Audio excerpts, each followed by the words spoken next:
Սյունիքի մարզ կատարած աշխատանքային այցի շրջանակում Մարդու իրավունքների պաշտպան Անահիտ Մանասյանն այցելել է Սյունիքի մարզային նյարդահոգեբուժական դիսպանսեր։ Պաշտպանը շրջայց է կատարել դիսպանսերի տարածքում, տեղում ուսումնասիրել բուժառուների իրավունքների ապահովման վիճակը եւ մատուցվող ծառայությունների կազմակերպման գործընթացը։ Այցի ընթացքում ուսումնասիրվել են բուժառուների իրավունքների ապահովմանն առնչվող մի շարք առանցքային հարցեր, մասնավորապես արտաքին աշխարհի հետ կապի իրավունքի իրացման հնարավորությունները, զսպման միջոցների կիրառման իրավական հիմքերն ու ընթացակարգերը, անձնական հիգիենայի ապահովման պայմանները, սանիտարահիգիենիկ վիճակը, հարմարեցված եւ մատչելի միջավայրի ապահովումը, իրավաբանական օգնության հասանելիությունը, ինչպես նաեւ մարդու իրավունքների պաշտպանության տեսանկյունից կարևոր այլ հարցեր։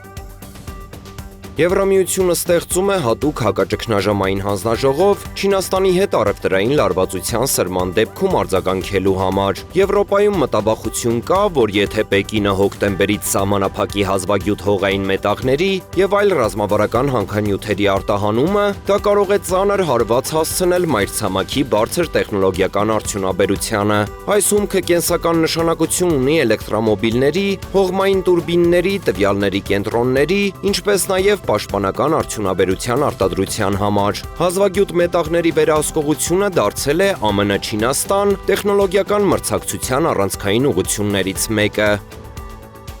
Իրանի շուրջ հակամարտության սրման նոր ալիքը հանգեցրել է Գերմանիայում բենզինի եւ դիզելային վառելիքի գների կտրուկ աճին։ Սուպեր բենզինի 1 լիտրի միջին գինը երկրում կազմում է 2.328 հազարերորդական եվրո։ I10 բենզինի գինը բարձրացել է մինչև 2.274 հազարերորդական եվրո, իսկ դիզելային վառելիքին է մինչև 2.305 հազարերորդական եվրո։ Ընդամենը մեկ շաբաթվա ընթացքում դիզելային վառելիքը թանկացել է 6.7 եվրոցենտով, 1 լիտրի հաշվով։ Արդյունքում 50 լիտրանոց բաքը լիովին լցնելու համար վարորդներն այժմ վճարում են 3.35 եվրոյով ավելի, մոտ 115 եվրո դիզելի եւ ավելի քան 116 եվրո սուպեր բենզինի դեպքում։ Գերմանիայում հուլիսի 1-ից դադարել է գործել վառելիքային զեղչը, որը մայիս եւ հունիս ամիսներին նախատեսում էր բենզինի եւ դիզելային վառելիքի